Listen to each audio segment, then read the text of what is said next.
झेप मराठी, आरसा महाराष्ट्राचा. अवैध दारू वाहतुकीवर शिरपूर पोलिसांची कारवाई. 10 लाखांचा मुद्देमाल जप्त. राज्य उत्पादन शुल्क विभागाची कामगिरी.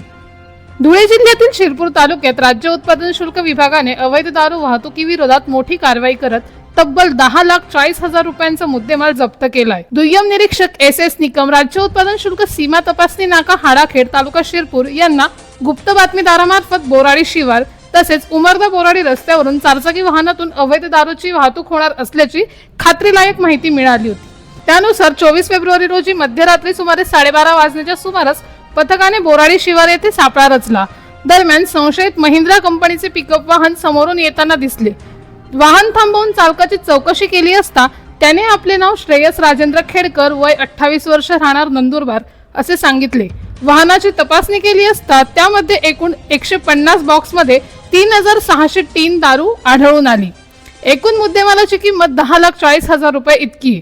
ही कारवाई निरीक्षक AP मते, निरीक्षक DP नेहुल, दुय्यम निरीक्षक एस निकम तसेच जवान हेवंत पाटील, MP म्हस्के आणि वाहन चालक निलेश मोरे यांच्या पथकाने केली. या गुन्ह्याचा पुढील तपास अधीक्षक श्रीमती स्वाती काकडे यांच्या मार्गदर्शनाखाली सुरू आहे. अशाच वेगळ्या आणि ताज्या बातम्यांसाठी पाहत रहा झेप मराठी, आरसा महाराष्ट्राचा. संपादक प्राध्यापक अनिल चव्हाण, धुळे.